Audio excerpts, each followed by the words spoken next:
welcome back to the GSMC Baseball Podcast, brought to you by the GSMC Sports Network. We have a great show for you today. We'll be covering 4 different topics, the first one being the Red Sox extending star young pitcher Brayan Bello. We'll be talking about that first. Then for segments 2 and 3, we'll be talking about the new spring training breakout games. We'll be splitting that to 2 segments, you'll see why.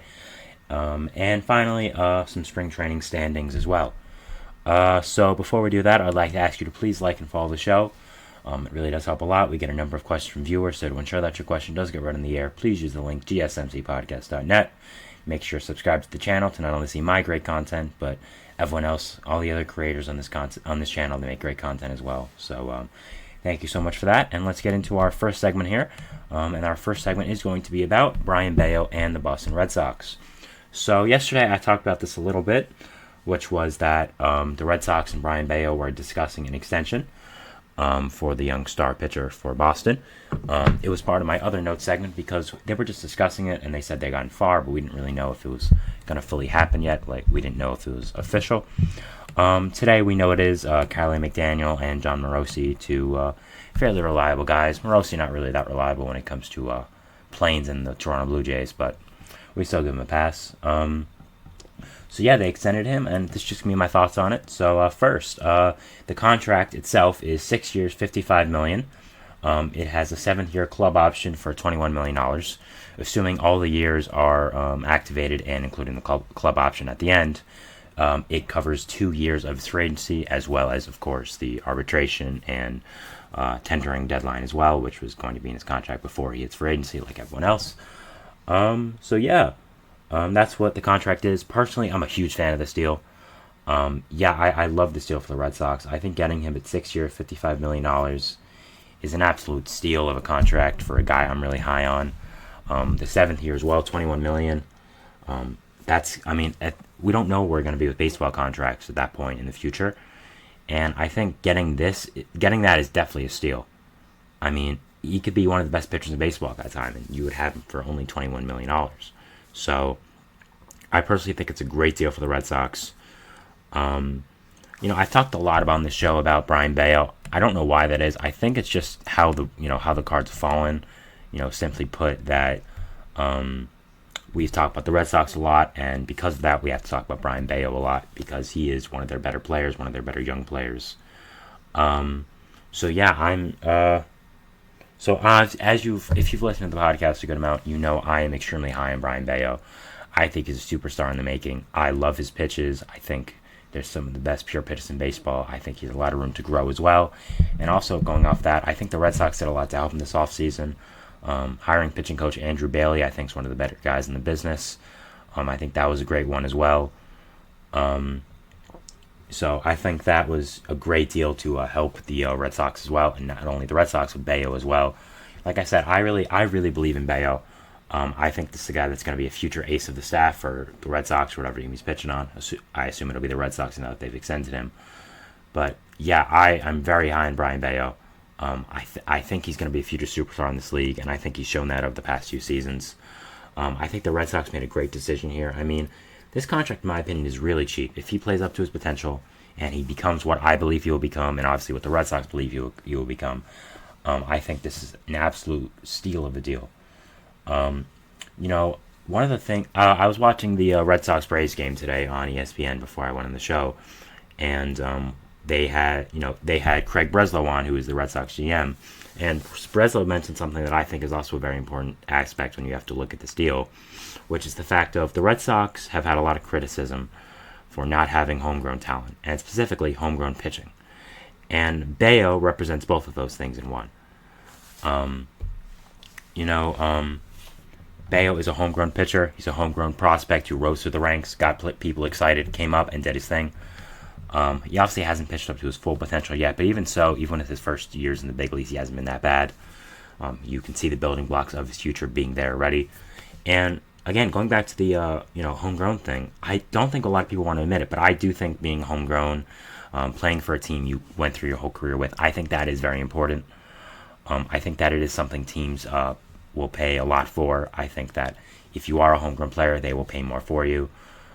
Like the Mets, going off an example with this, they have Pete Alonso hitting free agency. Obviously, it's been a little while since they've had a homegrown superstar. I think maybe Brandon Nimmo is the last guy and he's still on the team. I mean, DeGrom as well, but obviously he left, so I think the Mets are going to have to pay a little bit more for Pete Alonso just because he is homegrown, because the fans are more attached to him. The fans run this business because they bring in the money. So I think you have to cater to the fan base, and I think a lot of fan bases like homegrown stars. They like seeing a guy come through the ranks of the minors, go to the major leagues with the same team, and become a star. And I don't blame them. I mean, that's really cool. I've seen it with the Mets multiple times. I've seen it with other teams as well. It is very, very cool. It's a very cool thing. Sorry for the crinkling. So yeah, I think that's something you have to pay for if you're a team. You have to realize that this is the reality of the situation you're in. You have to pay more if they're a homegrown guy, which Bello is. Not only that, homegrown pitching. Pitching is so hard to develop. I don't think a lot of people understand how hard pitching is to develop with the injuries they go through, the stress on their arm by the time they're young, especially high school guys or guys who have been signed internationally that were young when they signed. They have a lot of stress in their arm already. And it's always really hard to not only get a pitcher healthy throughout his minor leagues and go up to the big leagues and keep going, but keep them good with all the stress that's on them and all the ways they've had to perform. So I think having Bello here, extending him, making him a big part of your future, having him as a guy Red Sox fan can point to and say, okay, this is the guy we're building around. This is a franchise cornerstone. I think it's very important. Bello's going to start opening day, I assume now, especially with the unfortunate Lucas Giolito news, which you've talked about it the past few days now. So I think that's even more important as well. Definitely big news here for the Red Sox. Again, I love the deal. I think it's a great deal. I think it's a great move. I'm really excited for Red Sox fans. I'm finally getting some news, and I'm excited for Brayan Bello. He's a young kid, gets his big payday already. I think that's something that's really important to a lot of players nowadays. Is getting your payday early because you never know what could happen with your career. Looking at recent examples, Cody Bellinger, he didn't get the deal he wanted. Matt Chapman, Blake Snell, Jordan Montgomery. Obviously, those are different kinds of examples because they're free agents, and Bello is a young prospect who's still coming up. But I think it's just an indictment of how crazy baseball can be, how much you don't know what's really going on. You don't really know what could happen in your career. These guys thought they were going to get mega contracts, and they're settling for 1, 2-year, 3-year deals. So, I think it's really interesting with that kind of stuff. You look at so many players who have turned down early extensions and then not gone on to perform that well. I think it's very jarring, and I think it's something that a lot of young players are seeing, and they don't want it to happen. I think of recent examples now of Corbin Carroll, of Julio Rodriguez, guys like that who have been extended early. And, Brayan Bello is just another guy coming in with that type of situation. Also, with this, I think it's more difficult to extend a starting pitcher because of the reasons I've mentioned. From what I've said, the fact is starting pitchers just have more wear and tear on their arm. They're more likely to get injured, more likely to not perform that well in the future. So I think the Red Sox extending Bello here, with him being a starting pitcher, with all the things I've mentioned, I think that it shows how much they like him, how much they enjoy him, and how much they want to build around him. So I'm really excited to watch Bello in the future with the Red Sox, and what's going to happen with him, and where his career goes, and how this extension affects him. So yeah, super excited about that. And that's what I wanted to say about Bello. So because of that, we're going to go into just now the Red Sox and how it affects them for the future and this year as well. So looking for the future, I think one thing the Bello extension does bring is that you solidify that pitching rotation a little bit more. After Bello, you don't really have any long-term guys. I've talked about the Red Sox a lot and their pitching staff a lot, but just to recap, you have Nick Pivetta, you have Tanner Houck, you have Garrett Whitlock, guys like this who, they're good players, but I just don't think any of them are in the long-term future for the Red Sox. I think Bello is, and I think they've shown that Bello is now with this extension. So it's not really that surprising that he is getting this extension. But you now solidify your ace of the future. You don't have to spend huge money in free agency to be able to solidify that rotation. You guys got guys like Corbin Burns, like Max Fried coming up next offseason. You're not now forced to pay them the big bucks because you have no one at the top of that rotation. I still think the Red Sox should get someone. I think a Jordan Montgomery is so perfect for them. I think he's a great number 2 behind Bello when Bello does go and develop in the future. But at the same time, you're not overly forced now because you have the simple fact of re-signing your star young pitcher who's going to be a big factor for you in the future. So definitely some great news for Red Sox fans, and I think it really helps their future. Really, I think it really helps their outlook. I think a lot of Red Sox fans are kind of being bleak with their future, where they were this year, where they are this year, I should say. And I think having Bello here for the long run really helps that. He's gonna be there when your young core comes up, like Marcelo Mayer, Kyle Teal, Cedeno Rafaela, Nick York, other guys as well you draft. So Red Sox fans finally have a building block in that organization, especially in the pitching core. I mean, you had again Rafael Devers in the hitting. You have Tristan Casas, who's a really good guy, who you could probably build around. You have Wilyer Abreu, who I think is important, but you don't really have anyone in the pitching staff, and I think Bello represents that. And great job by the Red Sox to be able to do that and get him extended. And really, really good job by them. And I'm glad they finally have a plan for their organization, and they're moving forward with it. So good for them. Just the Red Sox outlook for this year. I've talked about the Red Sox so much on this podcast. I don't know why it's come to that, but it has.